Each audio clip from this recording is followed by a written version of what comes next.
Es una de las preguntas más fundamentales de la experiencia humana. ¿Somos la misma persona que éramos hace 5 años? ¿Actuamos igual con nuestros amigos que con nuestra familia? Pasamos toda nuestra vida intentando construir una identidad coherente, un yo estable en el que podamos confiar. Es una lucha universal. Ahora imagina que esa lucha, esa crisis de identidad constante, fuera la característica definitoria de uno de los íconos más reconocibles del planeta. Imagina un héroe que, cada vez que lo vemos, parece haber olvidado quién era la última vez. Un personaje que se mira al espejo y ve un rostro diferente en cada aventura. Esa es la paradoja de Sonic el Erizo. Y esa es la razón por la que, después de más de 30 años, la pregunta más difícil de responder en su universo no es cómo derrotar a Eggman, sino una mucho más simple y a la vez infinitamente más compleja. ¿Quién es Sonic? Para entender la crisis, debemos volver al origen. En los años 90, Sonic no fue concebido como un personaje, fue concebido como una actitud. Nació de una necesidad de marketing, ser la antítesis de Mario. Si Mario era familiar y seguro, Sonic tenía que ser rebelde y cool. No hablaba, no necesitaba hacerlo. Cada zapateo impaciente, cada dedo que movía y cada sonrisa ladina contaban toda la historia. Era la personificación de la velocidad, la libertad y una confianza que bordeaba la arrogancia. Era un lienzo en blanco perfecto, un símbolo. No tenía profundidad narrativa porque su única función era ser el vehículo de una experiencia de gameplay pura. Y funcionó. Funcionó tan espectacularmente bien que Sega construyó un imperio sobre la base de esa actitud. Pero este éxito inicial plantó la semilla del problema futuro. La esencia de Sonic no era una personalidad, era una imagen de marca.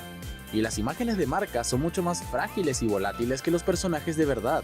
La llegada del 3D y de las escenas con diálogo obligaron a que el símbolo se convirtiera en un personaje, y el Sonic Team miró hacia la influencia cultural dominante de la época en su público objetivo, el anime shonen.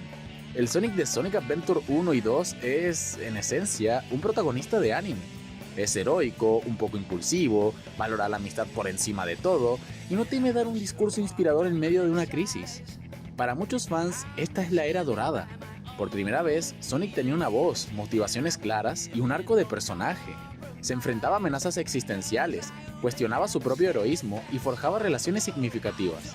Pero este cambio también introdujo una dualidad. El Sonic cool y despreocupado de los 90 a veces chocaba con el héroe serio y responsable que la trama necesitaba que fuera.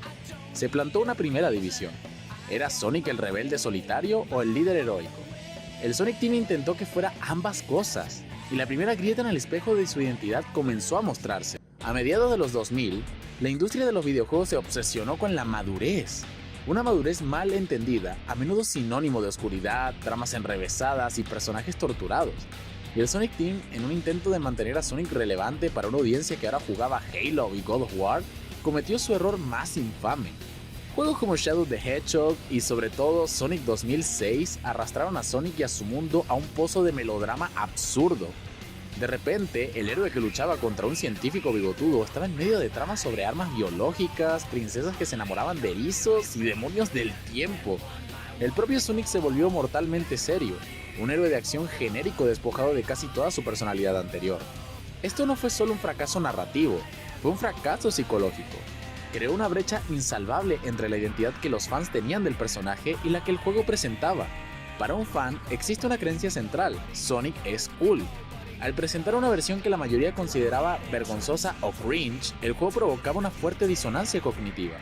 La única forma de resolver esta disonancia era rechazar por completo esa versión, catalogándola como una traición, un error que nunca debió existir. Tras el trauma de 2006, el Sonic Team reaccionó de forma exagerada en la dirección opuesta. A partir de Sonic Colors en 2010, emergió una nueva personalidad, el Sonic Meta.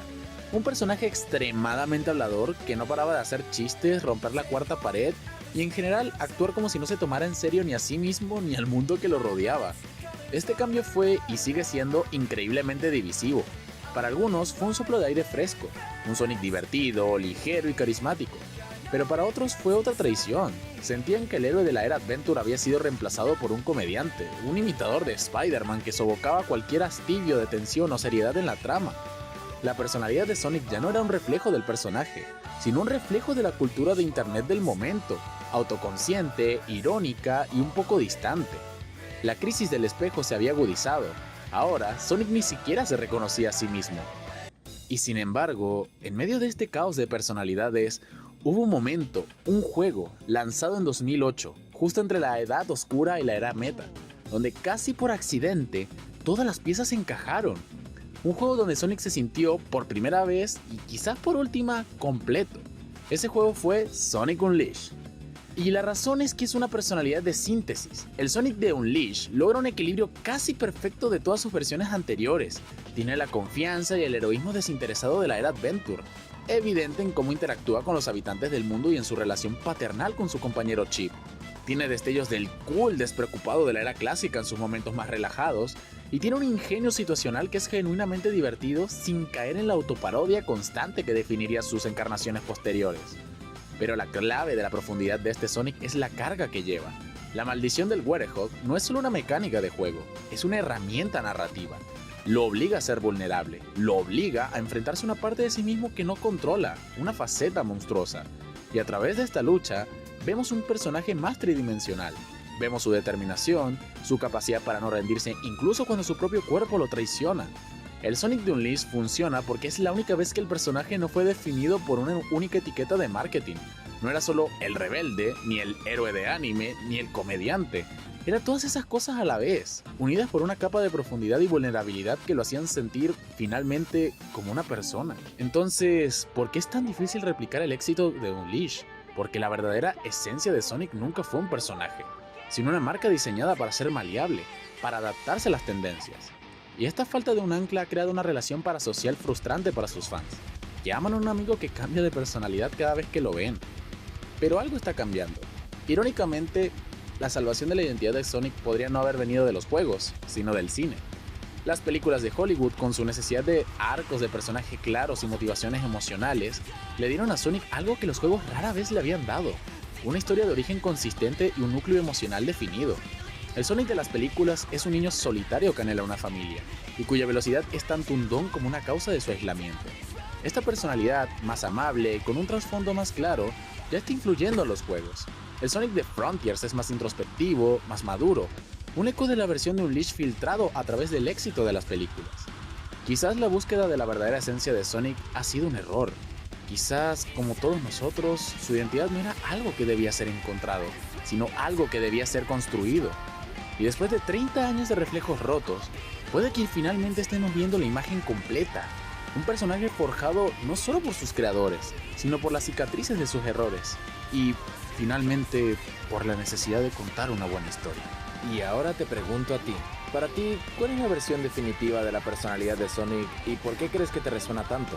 Déjame saber tu opinión en los comentarios.